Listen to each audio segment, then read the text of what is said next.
I'm Peggy Walkush with Keller Williams.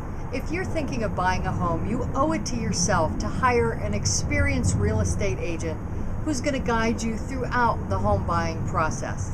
I'd like to share with you how I take great care of my clients who are purchasing a home. Well, it all starts with education.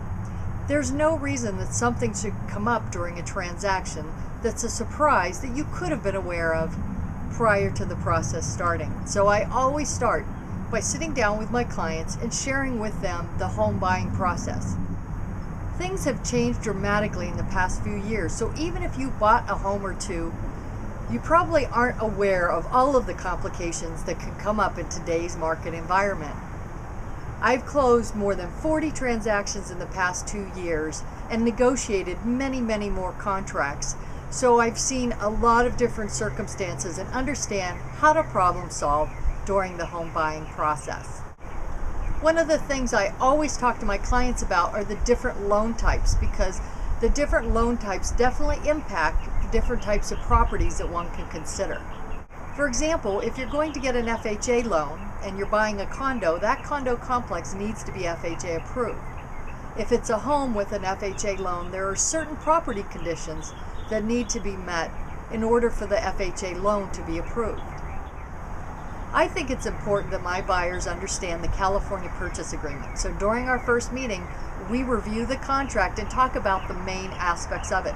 For example, contingency period, the buyer's right to investigate the property, the seller's requirements for disclosures. So once we've covered the home buying process, we get to the fun part, your wish list. What do you want in a property? What are your priorities? Now, this is often an evolving process because as you get out and look at homes, you might find there are trade-offs. Maybe you're willing to give up a little bit on location to get more in a home, or vice versa.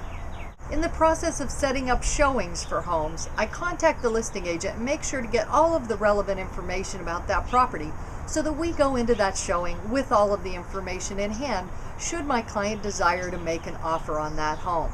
When it comes time to write that offer, I present market comparables to my client. We review those and discuss what the offer might look like. Now, it's my client's decision ultimately what price and terms they want to offer, and I'm going to be a persistent negotiator on their behalf. I develop a cooperative relationship with the agent on the other side of the transaction because I find that that helps benefit my client in the long run when all parties are working together in a cooperative manner. Well, once we have an accepted offer, I then guide my client through the escrow process until the closing of escrow, when I can hand them the keys to their new home. I coordinate inspections, help them understand inspection reports, review seller disclosures, negotiate repairs, and help them throughout many other aspects of that escrow process. I see my role as guide and advisor and advocate for my client. I share the experience that I have in the real estate market to help them successfully close the escrow so they can move into the home of their dreams. So as you embark on the home buying process, remember that your realtor and your lender are your team throughout this process, so choose wisely. If you'd like a referral to a few lenders that have wowed my clients, I'm happy to provide that. I've closed short sale transactions, bank-owned transactions, and regular equity sales on behalf of my clients. I have a wealth of knowledge and experience that I bring to representing them with integrity and with persistency, and I look forward to working with you.